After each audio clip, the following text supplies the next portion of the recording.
If you're a fan of classic Chevys, you've probably heard of the 250 or the 292, the legendary inline-6 workhorses of GM.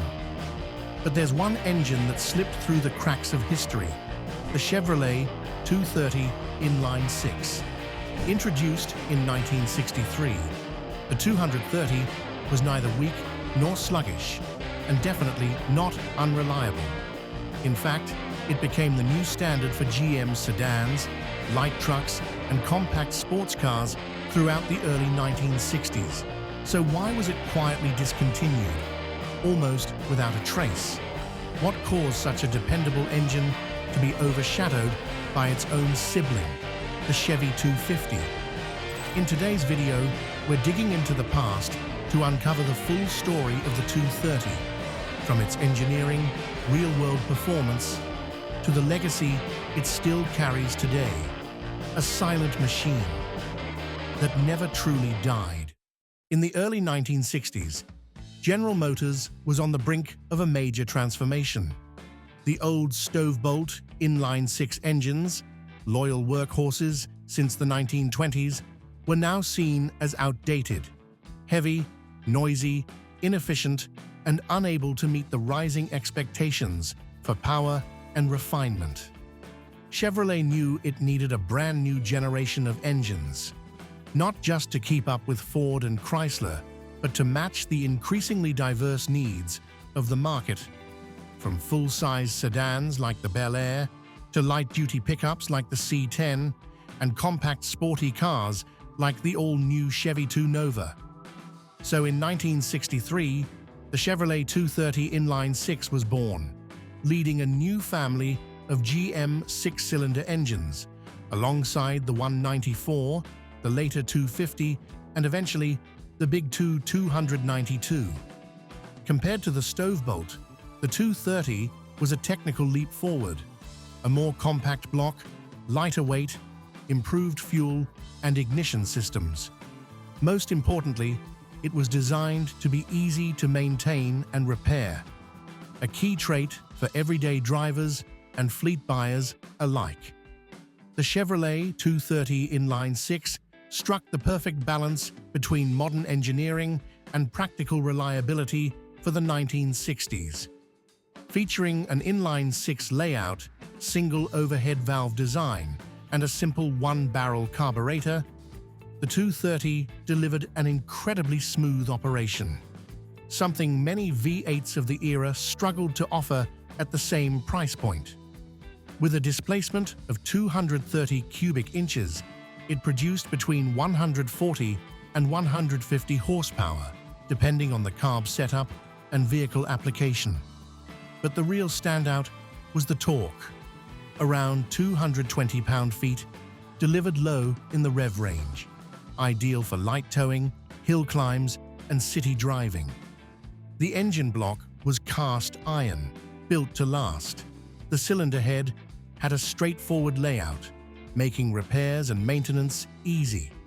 Components like spark plugs, ignition wires, and distributor were neatly arranged, making DIY maintenance accessible even for casual owners.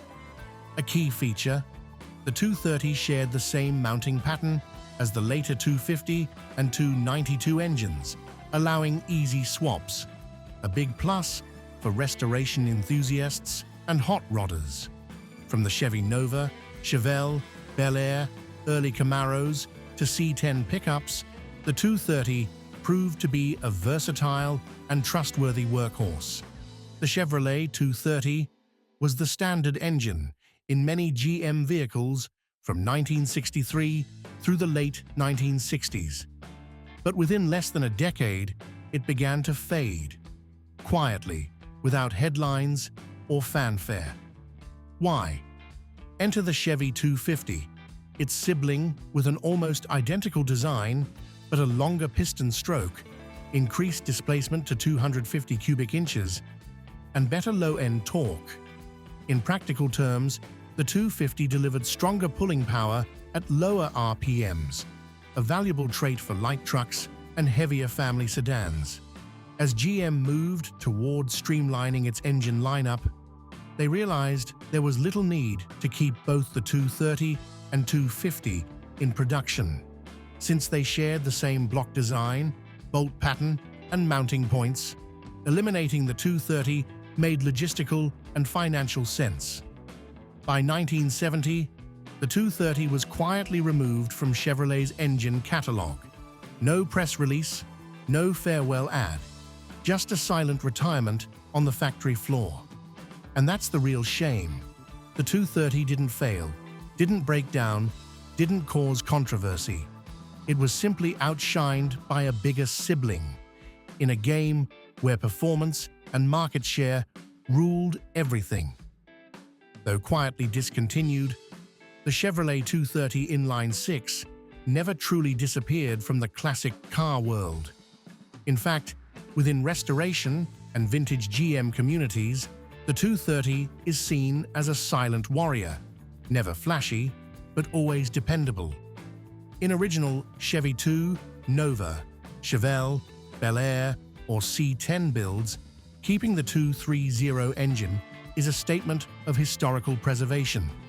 It's not as powerful as a V8, nor as famous as the 250 or 292, but it embodies that post-war American spirit of work hard, last long.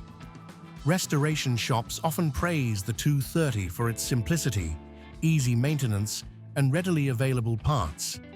Some enthusiasts even upgrade their 230S with two-barrel carbs, mild camshafts, or 5-speed manual swaps, turning it into an efficient cruiser with character. On forums like Stovebolt, classic C10 groups, and local vintage car shows, you'll still find folks daily driving their 230-powered Chevys, keeping history alive 1 mile at a time. The 230's legacy isn't measured in speed or horsepower, but in quiet resilience. A humble chapter in American automotive history, but one that holds a big place in the hearts of classic car lovers.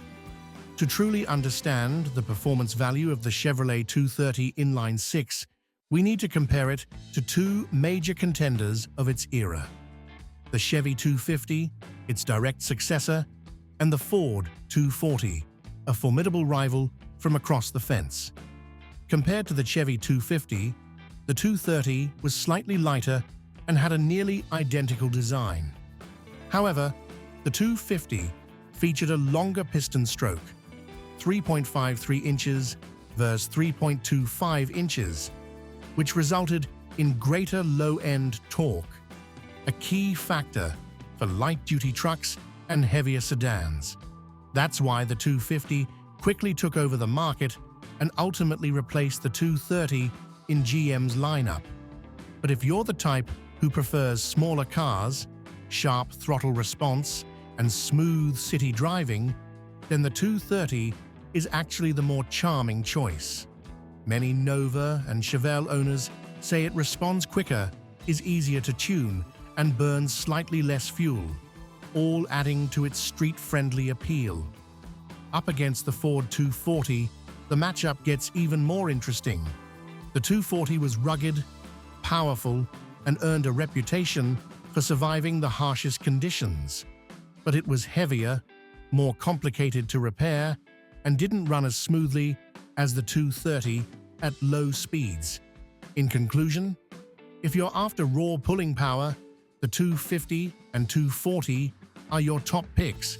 But if you want something lighter, easier to maintain, and runs forever in a small sedan or pickup, the Chevrolet 230 is a surprisingly strong candidate, even if few remember its name today. The Chevrolet 230 may not be the most powerful engine, nor a speed legend, but it represents an era when durability, simplicity, and serviceability were the pillars of American automotive engineering. It didn't need a supercharger, fancy cams, or electronic fuel injection.